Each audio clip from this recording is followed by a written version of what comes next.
Seated.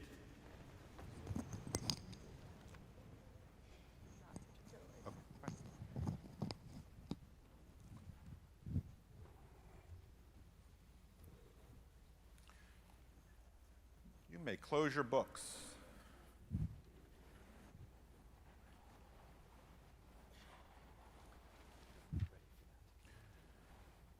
Shana Tova. Good morning, still, a few more minutes. We meet on an auspicious day, a day of beginnings. By tradition, Rosh Hashanah, this day is a happy day, and surely it is. We will make it so, happy and a blessing. And in the same breath, we are, here in Pittsburgh, uniquely aware that we gather just shy a year of the yahrzeit. We come together not yet a year since the greatest act of anti-Semitic violence in American history. You and I know well that we come together for the start of a new year, just 11 months after an otherwise ordinary, quiet Shabbat morning, a peaceful day, a day we shall never forget, was shattered by a lone gunman infused with hate who sinisterly entered a sanctuary just blocks from here, and for what he did next, perpetrated the single most heinous act of anti-Semitic violence in the United States' 242-year history. You may know, particularly if you've traveled out of town in this last year, that the world refers to the events of October 27, 2018, that which took place in the heart of Squirrel Hill at the Tree of Life Synagogue. The world refers to it as Pittsburgh. For this has been a year in which our city, for the events that unfolded on that Shabbat morning, Pittsburgh has become yet another eponymous shorthand for yet another senseless massacre of innocent souls, wherein our city joined the likes of Charleston and El Paso, our garlic festival in Gilroy, a music festival in Las Vegas, a nightclub in Orlando, an elementary school in Newtown, a high school in Parkland, a Chabad in Poway, an office in San Bernardino, a church in Sutherland Springs, a country western bar in Thousand Oaks, yet another campus in Virginia Tech. The list we join is an American acrostic of otherwise ordinary places, for each has been caught in the crosshairs of gun violence, and in the past year, our neighborhood joined their number. Yes, for the attacks, the murders visited upon Pittsburgh this year, our proud city earned a place within America's lengthening lexicon of gun violence crime scenes. And what's more, because the attack visited upon Tree of Life, Or LaSimcha, Dor Chadash, and New Light congregations, because these murders were motivated by centuries-old anti-Semitism, mixed for good measure, it must be said, with a bit of homegrown 21st century white nationalism and just enough politically stoked anti-immigrant fervor, the name of our fair city, Pittsburgh, joined a pantheon of places in Jewish history where hatred came to roost.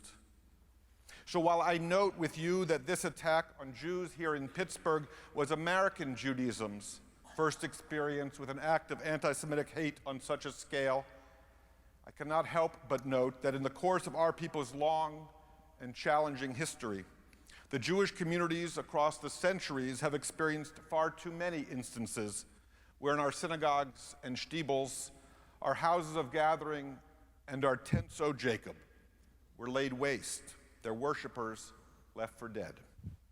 And we need only recall the darkest days of the last century, when across Europe our B'tei Knesset were defiled and desecrated, if not destroyed. The celebrants in those synagogues, the caretakers of those communities, carted off to camps, never to be heard from again. And in the case of our fabled Har Habayit B'Yerushalayim, in the case of the ancient temple in Jerusalem, our people suffered its destruction not once, but twice. The Jews of both periods were sent into exile, and that is the origins of our diaspora. By traditional reckoning, Jewish communities still mourn the temple's destruction, and our people still longs for our Jerusalem home. This is what we are referring to. If you heard the sermon last night, literally, figuratively, this is what we are referring to when at the end of the Passover Seder we say, B'shana haba'a b'Yerushalayim, next year in Jerusalem. The Jewish people knows from attacks on synagogues and temples. And we know, too, that hate can come to town anywhere at any time, that hate can come to a homeland and a hometown, and hate can come home to roost anywhere it is allowed. Now, we surely never imagined that there would be so much of it, so much hate in this land, to say nothing of it having come to our little locale. Surely we never imagined that hate would visit us in Squirrel Hill, and so dramatically and so destructively. And more than anyone in any town, anywhere, anyone, anywhere, more than anyone anywhere ever imagines that it will come to their neighborhood. And yet it did, even here. I dare say it is likely that not a single rabbi preaching on these high holy days, 5780, will fail to reference Pittsburgh in at least one of their sermons. So large do the events of last October loom in our collective experience, imaginations, and memory. The memory of our entire American Jewish community, as well as the wider world's Jewish community. And why? Because Pittsburgh is both a story of violence against Jews, and at the same time, the gun violence we experienced is an all-American story. Rabbis speaking of, and none of us, not a one of us, shall ever forget where we were and what it felt like when first we learned of the attack. Yet I tell you, the world will long remember Pittsburgh not because of what a single anti-Semite, not because of what a solitary, misguided man, not because of what a lone misanthrope did to us on that Shabbat morning. No, lahavdil, quite the opposite. For on that sad, now storied day, something else even greater took place, something that has perhaps been less remarked upon. Now, in saying this, I seek neither to diminish the magnitude of the tragic events, nor to lessen the significance of the enormous loss of life our entire community suffered less than 1 year ago. Dafka, lahavdil, precisely the opposite. For what happens next, what was even more significant, I believe honors and blesses the memories of the righteous. Zecher Tzadikim Livracha. On that October morning, as we gathered here at Rodef Shalom within this sanctuary to celebrate Shabbat and to rejoice in a baby naming, much the same activity was taking place across our city and throughout the Jewish world. And as at first bits of information trickled in, we slowly, then steadily, and then as if suddenly, began to absorb the news. Shaken and frightened, we came to appreciate what was going on just up the block, along the then cordoned-off corner of Wilkins and Shady. We promptly wrapped up our service. We gathered in the Commons area and in the Aaron Court to learn what we could learn about what is for us local news as it began to travel around the globe. And then, for the very first time in Jewish history, which is, of course, so much longer than American history, for the very first time in Jewish history, when violence visited the Jews, clergy from churches and imams from mosques came to be with us, to stand beside us, to stand shoulder to shoulder in solidarity with our community. For the first time ever in Jewish history, and it happened here in Pittsburgh, support poured in from across this city in support of a wounded Jewish community. It was an amazing reality, and we all shared in it. Until just 346 days ago, such a thing had never happened in all of Jewish history. What the world and the Jewish people had never seen before was that in the wake of such an attack, in the immediate moments and horror-filled hours following, and all for the months subsequent, rather than our neighbors, rather than the townsfolk, standing back and watching as hooligans and haters, as marauders and murderers did their evil deeds to our homes and our holy places. Here at Rodef Shalom, only minutes after learning a briefest outline of the story, not one but two Christian bishops came to be here on Shabbat morning, came to be with our community, with this congregation, with Jewish people, with the Jewish people, with their friends, with our friends, together, all of us. And rather than city officials standing off and first responders peering on from afar, holding their fire while flames of loathing licked the roof of our building, just as ceiling and sky would come crashing down upon our people, perhaps that was there and then, but not here. Pittsburgh was different. We all saw the turnout that first night at the corner of Forbes and Murray. The next evening at Soldier and Sailors.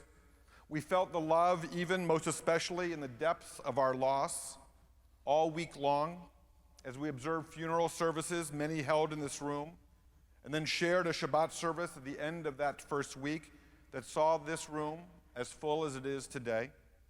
For the first time in Jewish history, in response to an anti-Semitic act of terror, an entire community, a beautiful neighborhood of Yinzers, all stood together. People from every faith, from every sector, came out in force to face down the provocateur, to reject his ideology. All members of our society stood together. Pittsburgh strong, stronger than hate. In the 18th century, a Hasidic Jewish master teacher named Rabbi Menachem Mendel of Kotsk, perhaps better known to some as the Kotzker Rebbe, was asked by one of his students to explain where we might perchance find God. Now, the Kotzker Rebbe could have answered, God dwells in the beauty of nature.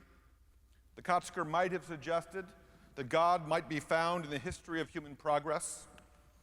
The Rebbe might have answered that God will be found in the spark of the divine embedded within each and every human being. And Rabbi Menachem Mendel could have replied, as we might assume he would, that God is found everywhere. For as the traditional prayer book reads, the whole world is God's dwelling place. However, the answer the Kotzker Rebbe gave his student was different. Said he, God may be found any time, and God may be found by anyone, anywhere you or I allow God to be. Where is God? Anywhere. Who makes it possible? All of us.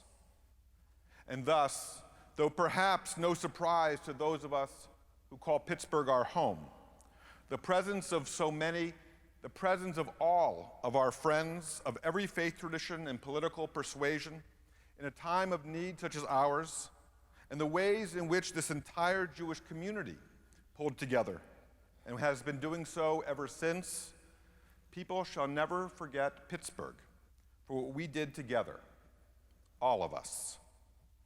You remember surely how, in the hours and days and weeks subsequent, as we walked through the weeks in a daze, our heads concussed, our nerves rattled, our minds afog, our sense of innocence and invincibility shattered. Surely you recall how in those early days, hugs replaced handshakes. And do you remember how for at least a little while, you allowed perhaps even the second, if not the third car to make the Pittsburgh left? Grieving and greeting, wailing and welcoming, and we have been greeting and welcoming one another, welcoming our neighbors in need into our home, greeting our friends as we share our space with them, building bridges and establishing bonds of familiarity, affection, and respect across congregations and in pursuit of peace. Rodef Shalom, ever since. Hopefully, our response to hate is but the beginning of continued graciousness and generous compromise. Hopefully, our reaction to our expectations being upended is even more ongoing collaboration, even more of our sharing our resources as we reassure one another throughout this community that we remain in this together, all of us. For in these last months, nothing has felt as important or as necessary as has our reassuring one another that we are here with and for each other, without faith traditions, irrespective of our denominations or our political affiliations, our race or class. We have discovered that we are all human beings, stunned and suffering and surviving as we support one another and as we rededicate ourselves to our raison d'etre, bringing peace to a world in pain, being present with and for one another. This is how we have done it. This is how we have pulled together, have lifted up one another, have loved each other so beautifully these last months. This is how we did it. This is how we shall continue to do it together, all of us. And the most amazing thing, the truth which our shared response over this past year has revealed, it has revealed something all of us here in Pittsburgh have long known to be true about the fabric of this special place, since first we felt ourselves falling in love with this city and this community, and now the entire world knows it too. Here we have a home. Here friends are family. Neighbors are akin to mishpacha. Here respect and familiarity, fraternity and friendship transcend our respective faiths. And here our religious affiliations are no barrier to sharing and celebrating together. In the wake of this tragedy, for the first time in history, this is what was revealed. And this, I suggest to you, this is the thin but ever so bright and reassuring silver lining in this story. This is what was revealed. Would that we could live in this revelation. Would that we could live in this revelation always, all of us. And so on this day of beginnings, when we deserve to be hopeful and happy, as we peer into the year 5780, full as it is with the potential to bring blessings into all of our lives, let us pause on this first day of a new year long enough to acknowledge on this Rosh Hashanah uniquely, when we gather just weeks before marking the first yahrzeit for the 11 innocent souls martyred on October 27th, 2018, and all that date and all the events thereon and their aftermath mean to us. On this Rosh Hashanah morning, let us rededicate ourselves in this new year to living our best lives as a life-affirming memorial to the blessings that were the lives of all who precede us here, who predecease us here, and whose presence we feel among us still. Adonai Eloheinu, Elohei Avotenu ve'imotenu. May this new year, 5780, be a year for life revealed, for health renewed, for family and friends of all faiths gathering, and for blessings abounding, anywhere, right here, for all of us. Shana Tova.